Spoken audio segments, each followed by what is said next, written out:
पूरी दुनिया में पक्षियों की 10,000 से भी ज़्यादा प्रजातियां पाई जाती हैं। सभी के वही 2 पंजे, 2 पंख और 1 गर्दन होती हैं।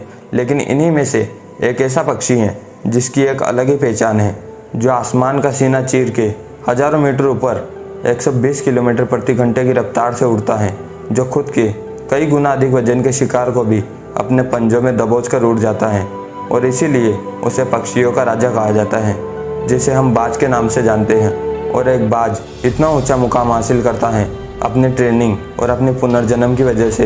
अगर आप भी इस दुनिया में एक मुकाम हासिल करना चाहते हैं तो एक बाज को बाज बनने का पूरा सफ़र आपको जानना बहुत ज़रूरी है, क्योंकि 25 से 30 की उम्र तक आने के बाद भी लोगों को रिस्क लेने से डर लगता है। लेकिन एक बाज के जीवन की शुरुआत ही रिस्क से होती है।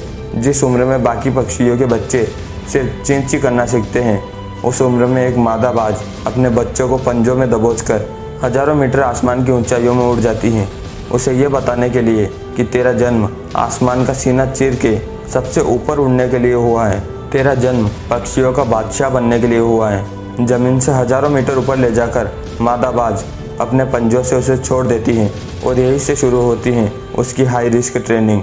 वो चूजा ज़मीन की तरफ तेज़ी से गिरने लगता है।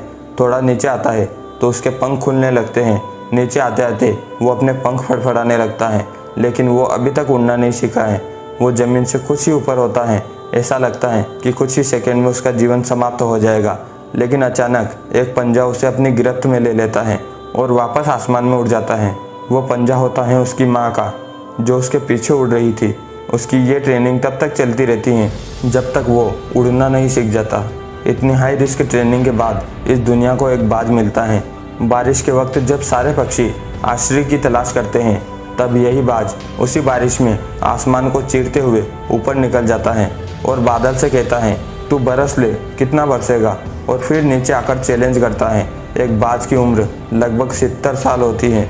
जब वह 40 साल का होता है तब एक परेशानी उसकी ज़िंदगी में मौत बनकर आती है, जो आपकी परेशानियों की तुलना में बहुत बड़ी होती है, क्योंकि 40 साल की उम्र में बाज की चोंच इतनी मुड़ जाती है कि उसे शिकार निगलने में बहुत परेशानी होती है। उसके पंख भारी हो जाते हैं, छाती से चिपकने लगते हैं, जिससे उड़ना बहुत मुश्किल हो जाता है। उसके पंजे लंबे और लचीले हो जाते हैं, जिससे वो शिकार को सही से पकड़ भी नहीं पाता। अब उस बाज के पास सिर्फ 3 रास्ते होते हैं। पहला, वो अपने शरीर को त्याग सकता है। दूसरा, गिद्दड़ की तरह छोड़े हुए भोजन पर निर्भर हो सकता है। और तीसरा, सबसे कठिन और पीड़ादायक रास्ता, अपने आप को पुनः स्थापित करना, फिर से आसमान का सीना चीरकर उड़ने का। और वो इसी तीसरे रास्ते को चुनता है और अपने पास के सबसे ऊंची चोटी पे पहुंच जाता है। वहां पर अपना घोंसला बनाता है और फिर शुरू होता है परेशानियों को जड़ से उखाड़कर आसमान में उड़ने का सफ़र। वह अपनी चोंच को एक चट्टान पर मार मार कर तोड़ देता है, लहूलुहान हो जाता है और इंतज़ार करता है नई चोंच के आने का। उसके बाद अपनी नई चोंच से अपने पंजों को काट देता है और फिर इंतज़ार करता है नए पंजों के उग आने का। उसके बाद वह अपने एक एक पंख को अपने शरीर से अलग कर देता है और फिर इंतज़ार करता है नए पंख उगाने का। और इस प्रक्रिया में उसे समय लगता है पूरे 5 महीने का।